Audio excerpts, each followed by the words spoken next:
Salutations frères et sœurs, toujours le frère Zvanko dans la continuation des messages. Le frère Zvanko, disciple de Zoula. Nous allons aujourd'hui aller dans Bible.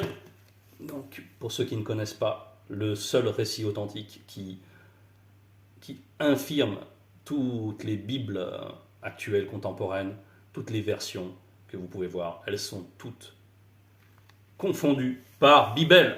Donc, aujourd'hui, on va dans Essombe, donc au chapitre 44, Essombe, la réconciliation. Donc, il y a la réconciliation, maintenant il va falloir rester dans cette conciliation. C'est pour ça que le titre du chapitre 44, ici c'est mise en garde contre de fausses doctrines. Mise en garde. Donc il faut être prêt, on vient nous avertir par rapport à l'adversité. Par rapport à ce qui se passe, il y a une multitude de fausses doctrines. Et cette multiplicité s'oppose à l'unicité de la vérité. Bien, cette vérité, c'est la juste doctrine. Il n'y a qu'une seule vérité. Il y a une multitude de courants de pensée, une multitude de croyances, mais il y a une seule vérité. Donc ici, on vient, pour nous qui sommes non-initiés graciés, premièrement, nous mettre en garde, de bien garder le dépôt. Et le dépôt, c'est la foi, c'est la connaissance. La connaissance de la vérité à laquelle nous adhérons par la foi. Et il faut garder cela précieusement contre l'adversité. Bien. C'est pourquoi donc, nous allons aller dans le verset 1. Il y a des non-initiés, virgule, des blancs et des sans-mêlés qui enseignent de fausses doctrines. Donc là, on vient nous dire que ceux de l'extérieur, ceux qui n'ont pas reçu l'initiation, les noirs qui ne sont pas initiés, les blancs et les sans-mêlés, ce sont eux les véhicules de toutes sortes de fausses doctrines. Ce sont eux qui vont être utilisés par le monde occulte pour professer ces fausses doctrines, pour les annoncer, pour faire en sorte qu'elles emportent l'adhésion de nombreuses personnes, afin de, bien sûr, empêcher la manifestation du nombre connu. C'est la finalité. Bien, donc, il faut faire attention lorsqu'on a des discussions avec des gens de l'extérieur qui veulent manifester des explications diverses et variées de comment est constitué le réel, de qui a créé les choses, etc. Il faut être tout de suite dans une attitude de combat. Quelqu'un qui se met en garde dans les arts martiaux, c'est quelqu'un qui est prêt à esquiver des coups, qui est prêt à utiliser ses propres armes, la connaissance. Donc il faut faire en sorte que nos armes soient bien affûtées, en renouvelant toujours nos connaissances, en allant consulter Kalatambale, Bible, en revisionnant des vidéos du Mouledi, pour être toujours bien prêt à intervenir. Et puis si on est dans cette disposition, le Verbe agira efficacement à travers nous, bien sûr. Parce qu'il voit notre disposition avant tout. Ça nous parlait de tout cela. Donc, au verset 2, maintenant qu'on a vu qui et comment il faut traiter ce qui, maintenant on nous parle de ce qu'il manifeste. Il parle des récits de pure invention, entre parenthèses, mythologiques et des généalogies interminables. Il ne provoque que des discussions au lieu de servir l'œuvre salutaire du verbe de loba que l'on connaît par la foi. Donc, il parle des récits de pure invention mythologique. Donc là, on peut penser effectivement aux récits mythologiques grecs, égyptiens et tant d'autres, celtes et compagnie. Il y en a une multitude. Il y a des panthéons. Et à chaque fois, par contre, il y a des recoupements. Parce qu'à chaque fois, c'est le monde occulte. C'est toujours les mêmes démons qui se représentent sous différents aspects pour séduire toutes sortes de cultures. Bon. Il y a effectivement ces récits qui sont de pures inventions, c'est-à-dire qu'il n'y a rien de vrai. Il n'y a rien de vrai dans tout cela, quand on parle de Zeus, etc. Tout ça, tout est faux. Tous ces noms sont faux. Mais derrière, il y a effectivement des démons séducteurs. Derrière, il y a des démons religieux qui veulent influencer les êtres du visible. Bien. Il parle de récits de pure invention mythologique et des généalogies interminables. Bon, par ailleurs, quand on parle de mythologie, on peut penser à Jésus, puisque Jésus est un personnage fictif qui n'a jamais existé. Ceci nous l'a déjà démontré. Un personnage qui vient essayer de supplanter le véritable premier-né de la création, qui est Jokisabe. Bon. Donc, La notion de mythologie, ça peut être étendu aux chrétiens aussi. Et eux, ils aiment les généalogies aussi, puisqu'ils disent que leur Jésus vient de la tribu de Juda, que c'est le lion de la tribu de Juda, qu'il est descendant de David par là même. Or, c'est faux, même dans leur Bible. Et cela aussi, je vous l'ai démontré. Il est venu sur leur terrain, dans leur généalogie, pour démontrer qu'ils se trompaient. Et que, en fait, ce Jésus, il est désigné dans leur Bible comme descendant de la tribu de Lévi. Donc, il n'a rien à voir avec le lion de la tribu de Juda, qui est pourtant mentionné par ailleurs dans la Bible. Donc, la Bible se contredit, etc. Donc, on voit qu'on est dans les fausses doctrines, que leur Bible est frelatée. Il nous parle de pures inventions mythologiques et des généalogies internes. Il ne provoque que des discussions. Donc, le fait de manifester tout cela, ça ne fait que provoquer des discussions, au lieu de servir l'œuvre salutaire. Pour parler mieux de ces discussions, on va aller dans Essombe 48, versets 1 à 2, page 769. Alors, là, le titre, c'est les fausses doctrines et les vraies richesses. La vraie richesse. Les vraies richesses, c'est le dépôt que nous avons reçu. Une richesse incomparable, puisqu'il s'agit là du corps glorieux, de la vie éternelle et du corps glorieux. Mais là, attention, hein. Ça n'a rien à voir, hein. Et toutes les vertus qui sont liées à la vie éternelle, le pur bonheur, tout ça, on vous donne des milliards, il faut être capable de garder le dépôt face aux milliards qu'on veut vous donner, en échange de votre foi. Ah oui, hein, c'est incomparable. Hein. Bon, bref. Si quelqu'un enseigne des fausses doctrines et ne s'attache pas aux saintes paroles de Joki Sabé, donc là on remet la pierre angulaire et à la doctrine qui est selon la piété, il est enflé d'orgueil. Il est enflé d'orgueil, c'est-à-dire qu'il n'a pas l'humilité. Il ne sait rien. Il ne sait rien. C'est important. C'est-à-dire qu'il professe des choses dont il n'a même pas, mais on verra, dont il n'a même pas conscience réellement, il ne sait pas ce qu'il dit.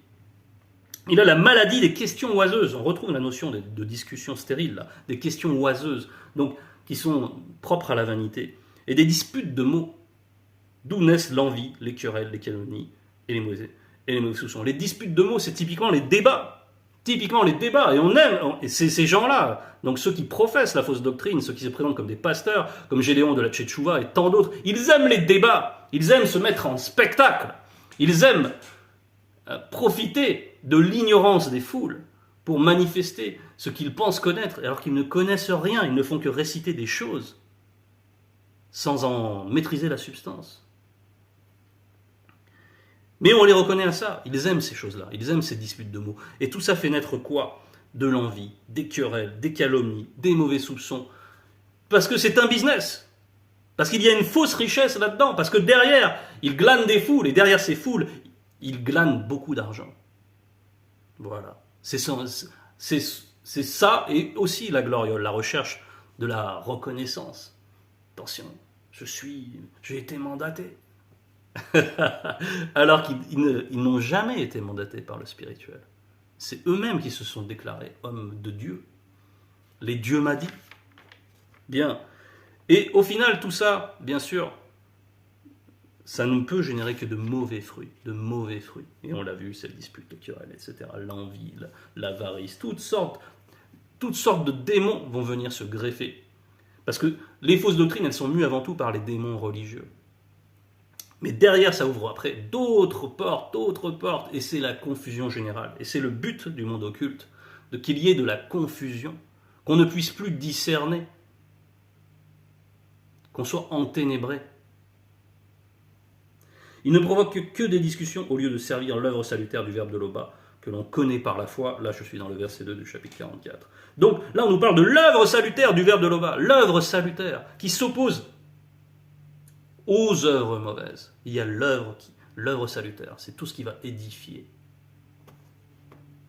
Il y a encore une opposition manifeste. Le but de cette mise en garde, ça c'est le verset 3, c'est l'amour qui naît d'un cœur pur, d'une conscience droite et d'une foi sans mensonge. Le but donc, c'est l'amour qui naît d'un cœur pur, d'une conscience droite et d'une foi sans mensonge. Mais au départ, Au départ, comme nous avons aussi cheminé, au départ, il y a une disposition élémentaire. Le cœur pur, ça va symboliser la sincérité, premièrement. Sincérité. La sincérité. Au départ. Et puis, aussi une conscience droite, c'est-à-dire une certaine exigence intellectuelle, une certaine impartialité dans la manière de réfléchir. Parce que vraiment, la personne, si elle a cette impartialité, c'est parce qu'elle recherche la vérité. Elle est en quête de vérité. Et il y a la sincérité. La vérité selon le cœur. La vérité des sentiments. D'être dans la simplicité quant à cela. Et quand il y a tout cela, alors s'il y a tout cela, le Verbe intervient par la manifestation de sa grâce. Et c'est la rencontre entre ces bonnes dispositions et la manifestation de la grâce du Verbe qui produit la foi. La foi, parce que la personne va reconnaître la vérité dans l'enseignement, dans la connaissance. Et l'adhésion à cette connaissance, c'est la foi. Bien. Donc c'est la rencontre entre la bonne terre et la semence du Verbe. Le Verbe en tant que semence. C'est leur rencontre. La bonne terre, c'est donc ces bonnes dispositions, d'avoir cette sincérité, d'avoir cette conscience droite. Et cette sincérité, ensuite, on va aller au-delà. Le Verbe va nous sanctifier parce que c'est le but, c'est de nous rendre saints. C'est de connaître l'amour de la vérité à un degré de raffinement qui magnifie la personne, qui la rend parfaite, parce que l'amour, c'est le lien de la perfection. Donc, il faut bien conserver aussi cela, ces bonnes dispositions. Surtout, donc, en contact avec ces doctrines mensongères, parce que ça nous arrive à tous, d'être en contact pour professer la bonne parole, pour déclarer, pour témoigner. Et nous avons certaines personnes qui sont mues par la mauvaise semence, qui sont mues par de mauvaises doctrines. Il faut savoir que c'est un combat. Il faut toujours garder, quand on est en fréquentation avec ces gens-là, avec ces gens du dehors qui veulent apporter des mauvaises doctrines, c'est directement un combat. Il faut bien garder cela à l'esprit. C'est un combat. On peut avoir une discussion cordiale, néanmoins. Être calme, cordial, explicité, etc. Mais c'est un combat. Parce que la personne ne voudra pas entendre les arguments pour garder son mauvais dépôt. Pour garder l'adhésion dans ses mensonges. Or, nous avons une foi sans mensonge. Verset 4. Quelques-uns s'étant détournés de ces choses, se sont égarés dans de vains discours. Ils veulent être enseignants de la parole divine, et ils ne comprennent ni ce qu'ils lisent, ni ce qu'ils affirment. Et on le voit. Mouledi l'a démontré à de nombreuses reprises. À diverses personnes. Tous ceux qui se réclament de ces fausses Bibles, de toute façon, ils marchent sur le faux. Ils marchent sur du faux, c'est le support. Si leur base c'est du sable, mais tout ce qu'ils vont vous chercher à édifier est facilement destructible, est facilement emporté. Et Mouledi a détruit toutes ces fausses doctrines, a détruit et a bien sûr discrédité ceux qui portent ces fausses doctrines. Donc, on ne va pas tous les passer en revue, il y en a beaucoup, mais ils ne comprennent rien, ils n'apportent que des choses qui contredisent la justice, la juste doctrine, et donc la justice. Donc il y en a qui vont professer la polygamie, il y en a qui vont ouvrir des portes par rapport en interdisant certaines choses, en interdisant le mariage par exemple pour les prêtres catholiques, ça va ouvrir d'autres portes, la pédophilie, l'homosexualité, etc., toutes sortes de complexes. Et tout ça c'est pour enfermer les gens, c'est pour les rendre aveugles et nus dans les ténèbres. Donc, ils ne comprennent pas ce qu'ils disent. Ils se réclament d'un support qui est bourré de contradictions. Ils se réclament d'un personnage fictif. Comment pourrait-il avancer quoi que ce soit qui ne puisse pas être réfuté? Ils sont mus par des motifs impurs. Ils professent le mensonge. Ils professent des doctrines qu'ils ne maîtrisent pas. Et notre enseignant l'a démontré. Bien. Ça, c'était les gens de l'extérieur, donc ces faux pasteurs, etc. Maintenant, au verset 5, cette conscience, quelques-uns l'ont perdue et ils ont fait naufrage par rapport à la foi. Cette conscience. Donc on nous renvoie à la conscience là on a cité au verset 3, d'un cœur pur, d'une conscience droite. Et oui, donc là, on nous parle, nous, des non-initiés graciés, de ceux qui n'ont pas gardé le dépôt. de ceux qui n'ont pas été, qui ont voulu retourner à ce qu'ils ont vomi, à leurs mauvaises œuvres, qui ont voulu à un moment composer. Ils étaient dans la bergerie, par exemple, ils avaient même des places d'honneur, ils ont voulu composer. Ils ont voulu se dire, ah mais Loba m'aime quand même. Fatale erreur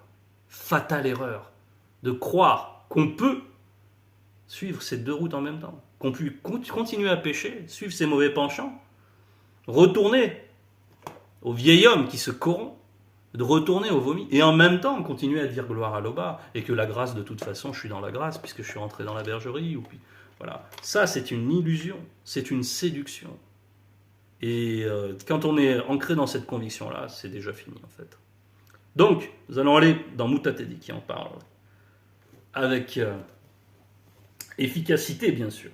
Mutatedi, au chapitre 2, versets 12 à 14. Malheur au cœur lâche et à ceux qui sont sans courage, aux pécheurs qui cheminent sur deux routes. Aux pécheurs qui cheminent sur deux routes. C'est cela, cheminer sur deux routes. C'est vouloir adhérer à la vérité, c'est vouloir entrer dans le processus qui implique la vérité, et donc la sanctification. Et on entre et on ne veut pas se sanctifier.